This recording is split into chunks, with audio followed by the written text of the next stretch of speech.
Hello guys, nama aku Ken. Back again to the another video. Okay guys, hari ini kita punya cerita simple saja ya guys. Hari ini aku akan ajar korang cara untuk install Windows 10.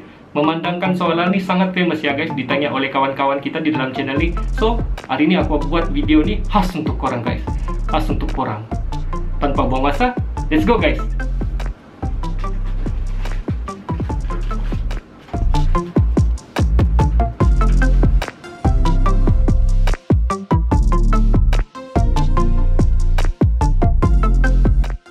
Oke guys, seperti yang korang sedia maklum, hari ini aku akan ajar korang cara untuk install Windows. Oke, benda pertama yang korang buat, korang download dulu ya guys. Download tool untuk Windows nih, macam dalam video tuh. Cara dia senang saja guys, korang just tengok saja dalam video tuh. Oke, lepas tu dia akan bagi dua option. Pastikan korang pilih USB flash ya guys. Lepas tu korang download dan korang tunggu saja sampai proses itu selesai macam biasa. Oke, bagi setengah case pula, korang tidak dapat boot up menggunakan korang punya pendrive. Benda yang korang perlu buat ialah korang kena install application Rufus ni, dan korang ikut setting yang macam dalam video tu ya guys. Lepas tu, selepas saja korang yakin korang punya setting yang sama macam dalam video tu, korang just okay saja dan tunggu sampai proses itu pun selesai.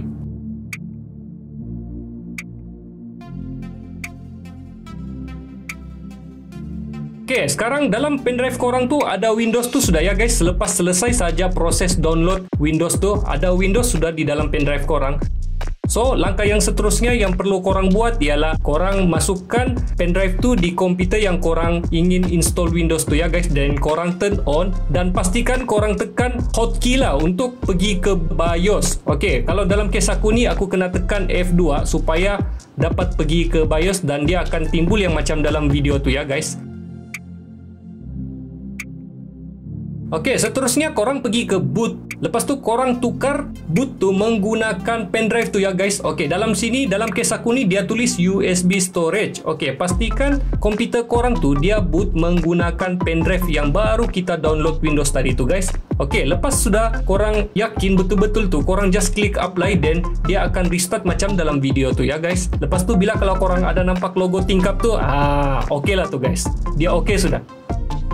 Oke, dalam proses ni aku rasa aku tidak perlu ajar lah ya kan guys. Sebab korang tahu juga, paling-paling pun korang kena ubah time dan currency format. Korang set lah, kalau korang tinggal di Malaysia, korang set Malaysia. Kalau korang tinggal di Singapura, korang set Singapura. Dan korang pilih custom ya guys. Oke, lepas tu korang akan nampak korang punya hard disk drive guys. Korang just next, just tekan next tu. Dan lepas tu dia akan install Windows tu macam biasa. Ini bergantung kepada kelajuan komputer korang lah. Ada yang lambat dan ada yang cepat. Bila kalau dia sudah bagi tahu restart your PC, cabut pendrive korang awal-awal ya guys, secepat yang mungkin, dan lepas tu komputer korang pun sudah install Windows. Dalam proses ni PC korang akan balik-balik restart guys. Balik-balik restart dan dia akan tanya banyak soalan lah. Lepas tu banyaklah dia akan tanyakan korang mau keyboard yang macam mana kan. So korang just next sajalah. Oke, dalam case aku ni aku mau buat installation tu nampak simple. So aku just klik yang paling simple lah guys, continue with limited setup, supaya senang lah, supaya senang korang nampak. Tapi kalau korang ada internet di rumah, korang just, kalau korang nak buat semua tu pun boleh juga. Tapi aku rekomen bagus korang ikut yang macam dalam video ni dan korang boleh setting kemudian. Oke, lepas tu komputer korang sudah siap install Windows, korang just pergi ke tema. Mesti korang bingung di mana logo My Computer tu. Korang pergi Teams dan korang klik logo My Computer dan ikon korang pun sudah ada My Computer. Dan korang pergi Properties. Lepas tu korang pergi Active Windows.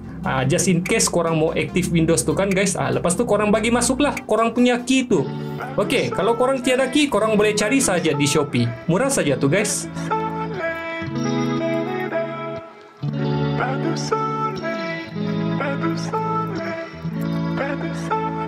So, macam mana guys?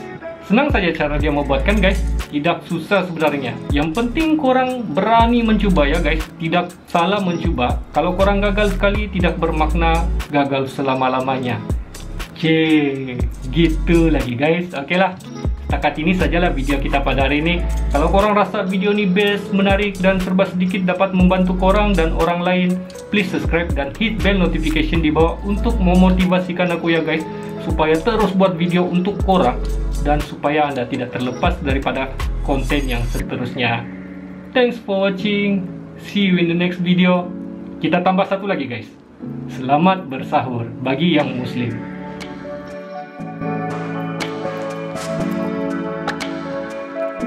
Gagal sekali tidak bermakna akan gagal selama-lamanya. Cek.